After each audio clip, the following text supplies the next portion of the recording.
Hello મિત્રો, જમવામાં આવી લાલ ચટાકેદાર ચટણી મળી જાય તો આનંદ જ કંઈક અલગ આવી જાય. તો હા મિત્રો, આજે હું લઈને આવી છું ટમેટા અને લાલ મરચાંની ચટણી. તો અહીંયા લાલ મરચાંને મેં બરાબર ધોઈને સાફ કરી લીધા છે અને હવે તે રફલી કટ કરી લીધા છે. સાથે લીધા છે ટમેટા અને મરચાંના બી અને નસ મેં નથી કાઢેલા, જેથી તીખાશ જળવાઈ રહે. આ બધું આપણે રફલી ચોપ કરી મિક્સર જારમાં ઉમેરીશું. સાથે ધાણા, જે ડંઠલવાળા ધાણા લેવાના છે, જેથી તેનો સ્વાદ જળવાઈ રહે. એક અડધી ચમચી જેટલું મીઠું, એક નાની ચમચી જેટલું જીરું અને ગોળ.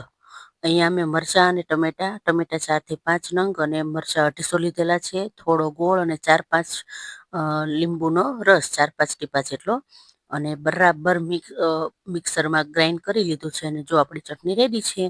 તો આ ચટણી કેવી લાગી, પરાઠા, રોટલી કે બ્રેડ સાથે ખાવાની બહુ જ મજા આવશે. તો આ ચટણી તમે જરૂરથી બનાવજો અને કેવી લાગી એ પણ મને કમેન્ટમાં કહેજો. આવજો.